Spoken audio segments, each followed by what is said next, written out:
भारत और वेस्टइंडीज के बीच 3 T20 मैचों का ये तीसरा और आखिरी मैच था। सीरीज अब तक 1-1 के बराबरी पर थी और इस मैच में सीरीज के विजेता का फैसला होना था। वेस्ट इंडीज टीम उस दौर में T20 की सबसे मजबूत टीम मानी जाती थी, क्योंकि क्रिस गेल, डैरल समी, पोलार्ड और आंद्रे फ्लेचर जैसे बड़े बड़े बिग हिटर वेस्ट इंडीज के टीम में मौजूद थे। वहीं भारतीय टीम की बात करें तो सचिन और सहवाग की खतरनाक जोड़ी इंजरी के कारण इस पूरे सीरीज से ही बाहर थी।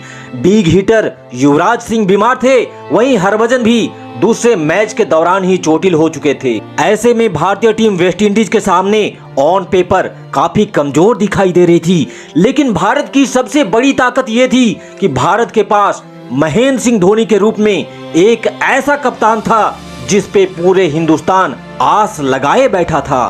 भारत ने टॉस जीतकर पहले गेंदबाजी करने का फैसला किया और वेस्टइंडीज को बल्लेबाजी के लिए आमंत्रित किया। वेस्टइंडीज की टीम ने भारत के इस आमंत्रण का भरपूर फायदा उठाया। क्रिस गेल के 119 रनों की ताबड़तोड़ पारी के बदौलत वेस्टइंडीज ने निर्धारित 20 ओवरों में 207 रन स्कोरबोर्ड पे लगा दिए थे।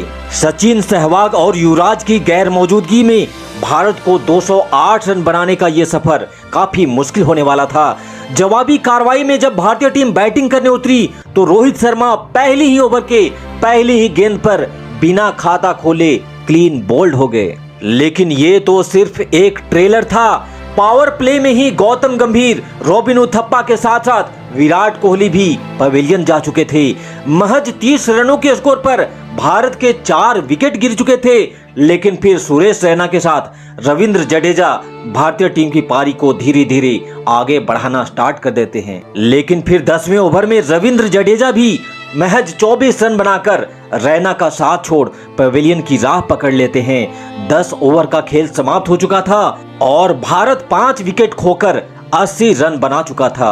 अब आखिरी 10 ओवर में भारत को जीत के लिए 128 रनों की जरूरत थी। ये रिक्वायर्ड रेट लगभग 13 का हो चुका था। 11वें ओवर में भारत की आन बान शान और आखिरी उम्मीद महेंद्र सिंह धोनी क्रीज पर आते हैं। एक तरफ जहां धोनी बॉल पे अपनी नजरें जमाने की कोशिश कर रहे थे, वहीं दूसरी छोर पर रैना आग उगल रहे थे। पारी के 13वें ओवर में ब्रेवो को 3 छक्के और 1 चौका लगाने के बाद 5वीं बॉल पर रैना भी धोनी का साथ छोड़ पवेलियन चले गए। अब आखिरी के 5 ओवरों में भारत को जीत के लिए 72 रनों की जरूरत थी।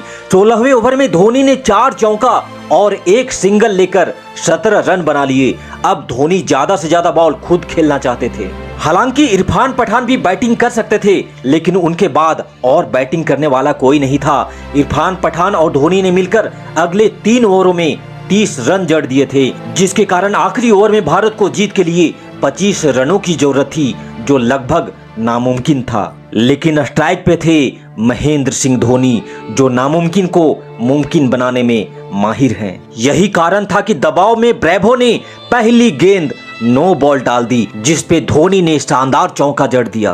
अगली गेंद फ्री हिट थी, जिसे हेलीकॉप्टर शॉट के जरिए धोनी ने बॉल को स्टेडियम के बाहर भेज दिया। एक बॉल पे 10 रन बन चुके थे। अब भारत को आखिरी 5 गेंदों पे 15 रनों की जरूरत थी। इस एक बॉल पे धोनी ने भारत को मैच में वापस ला खड़ा किया था। एक तरफ जहां वेस्टइंडीज के दर्शकों में सन्नाटा पसर चुका था, वहीं भारतीय खेमा धोनी धोनी के नारे से गूंज उठा था। अगली बॉल ब्रेवो ने सटीक यॉर्कर डाली, जिसने धोनी को बीट कर दिया। अब 4 गेंदों में 15 रन चाहिए थे। लोगों की हार्ट बीट काफी तेज होने लगी थी। तीसरी बॉल एक बार फिर से ब्रेवो ने यॉर्कर ही डाली, जिसपे धोनी ने 2 रन ले लिए। अब आखिरी 3 बॉल पे 13 रन, यानी कि तीनों चौका से भी अब काम नहीं होने वाला था। इसलिए उम्मीद बनाए रखने के लिए यहाँ 1 छक्का चाहिए ही चाहिए था। चौथी बॉल एक बार फिर से ब्रेवो ने यॉर्कर डाली, जिसे धोनी ने स्ट्रेट ड्राइव करके चौका के लिए भेज दिया। अब 2 बॉल में 9 रन चाहिए थे। 5वीं बॉल लेकर ब्रेवो आए। इस बार धोनी ने बॉल को फ्लिप किया। बॉल बस बाउंड्री लाइन से कुछ इंच पहले गिरी। एक समय के लिए लगा कि शायद ये छक्का है, लेकिन रिप्ले में देखने के बाद अंपायर ने इसे 4 रन घोषित किया। अब आखिरी बॉल पे 5 रन चाहिए थे। पूरा स्टेडियम सन्नाटे में पसर गया था। सभी लोग अपने अपने सीट पर खड़े हो चुके थे। धोनी जान चुके थे कि ब्रेवो आखिरी गेंद भी यॉर्कर ही मारेगा, इसलिए वो पहले से ही यॉर्कर के लिए तैयार थे। बॉल जैसे ही ब्रेवो के हाथों से निकली, धोनी क्रीज छोड़कर आगे बढ़ते हुए बॉल को लॉन्ग ऑन की तरफ उठा दिया। चूंकि बॉल काफी ऊपर चली गई थी, इसलिए डर था कि क्या ये बॉल बाउंड्री को पार कर पाएगी। तभी पूरा स्टेडियम जोर से चिल्ला उठा। बॉल बाउंड्री के बाहर जा चुकी थी और भारत ये मैच वेस्ट इंडीज के जबड़े से छीन चुका था।